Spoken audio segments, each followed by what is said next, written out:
मध्य प्रदेश की राजधानी भोपाल में से एक ऐसा अपराध सामने आया है जिसने हर किसी को हिलाकर रख दिया। एक निजी कॉलेज की छात्राओं को निशाना बनाकर कुछ युवकों ने दुष्कर्म किया, उनके वीडियो बनाए और फिर उन्हें ब्लैकमेल किया। यह मामला इतना भयानक है कि इसने 33 साल पुराने अजमेर कांड की यादें ताजा कर दी, जहां सैकड़ों स्कूली लड़कियां ऐसी ही दरिंदगी का शिकार बनी थी। भोपाल में यह कांड 24 अप्रैल 2025 को तब सामने आया जब एक साहसी पीड़िता ने पुलिस में शिकायत दर्ज की।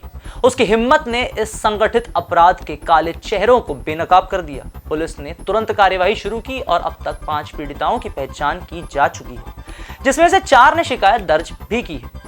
यह कहानी सिर्फ अपराध की नहीं बल्कि उन लड़कियों की हिम्मत की भी है जो डर और शर्मिंदगी को पीछे छोड़कर इंसाफ की जंग लड़ रही हैं। इस मामले ने पूरे देश में गुस्सा और बहस छेड़ दी है और लोग इसे अजमेर जैसे कांड से जोड़कर देख रहे हैं। तो आइए आपको लेकर चलते हैं जुर्मनामे के एक और सफर में। नाम हमारा आशीष गुप्ता और आप देखना शुरू कर चुके हैं जुर्मनामा।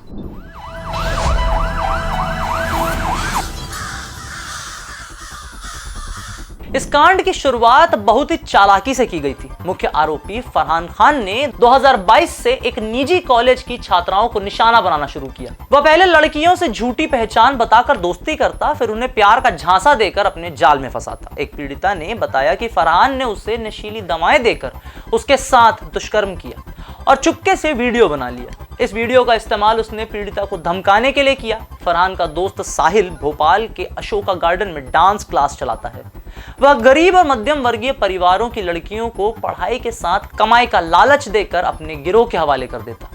ये लोग लड़कियों को पब, लाउंज या किराए के कमरों में ले जाते, जहां उनके साथ अनाचार करते, दुष्कर्म करते और फिर वीडियो बनाकर उसे वायरल करने की धमकी देते। इन वीडियोस का इस्तेमाल वे लड़कियों को डराने और फंसाने में भी करते थे। उन्हें अपनी सहेलियों को लाने के लिए मजबूर किया जाता था। यह सिलसिला सालों तक चला। आप इमेजिन करके देखिए जो मानसिक प्रताड़नाएं, जिस तरह की हालातों से वो लड़कियां निकली, उनकी मानसिक स्थिति कैसी रही होगी। और कई लड़कियां इस जाल में फंस भी गई थी। इस कांड में हर पीड़िता की कहानी दिल दहलाने वाली है। एक 19 साल की लड़की ने बताया कि 2023 में फरहान ने उससे दोस्ती की और उसे अपने दोस्त के घर ले जाकर दुष्कर्म किया। फिर उसने वीडियो बनाकर उसे धमकाया और उसकी सहेलियों को भी फंसाने के लिए मजबूर किया।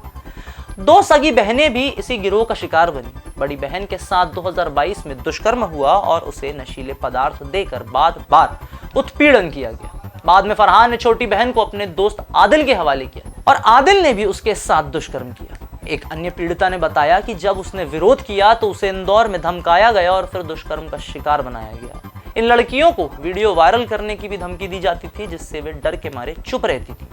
कुछ लड़कियों ने पढ़ाई तक छोड़ दी थी। अब तक 7 पीड़िताओं की पहचान की जा चुकी है, जिनमें से 2 नाबालिग हैं, 5 बालिग हैं।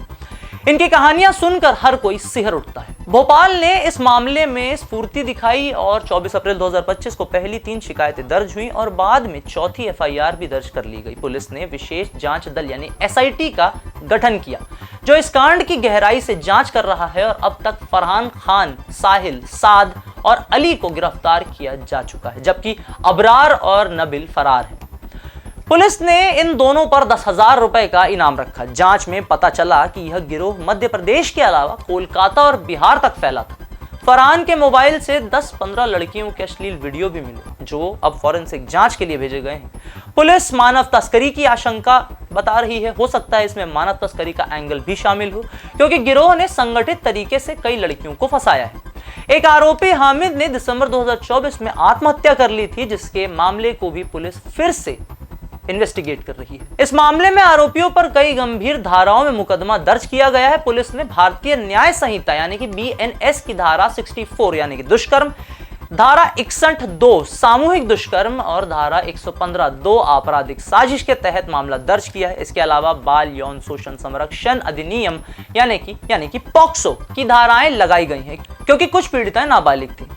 सूचना प्रौद्योगिकी यानी कि IT अधिनियम के तहत भी कार्यवाही हुई, क्योंकि आरोपियों ने वीडियो बनाकर ब्लैकमेल करने का रास्ता अपनाया था। मध्य प्रदेश धार्मिक स्वतंत्रता अधिनियम 2021 की धारा 3 और 5 के तहत भी मुकदमा दर्ज हुआ है क्योंकि पीड़िताओं ने शादी और अन्य दबावों की शिकायत की। 4 एफआईआर दर्ज हो चुकी हैं और 5वीं पीड़िता की शिकायत पर भी मामला दर्ज होने की संभावना जताई जा रही है। पुलिस ने फास्ट ट्रैक कोर्ट में मुकदमा चलाने का फैसला किया है और 1 महीने के भीतर ही चार्जशीट दाखिल करने की तैयारी भी है।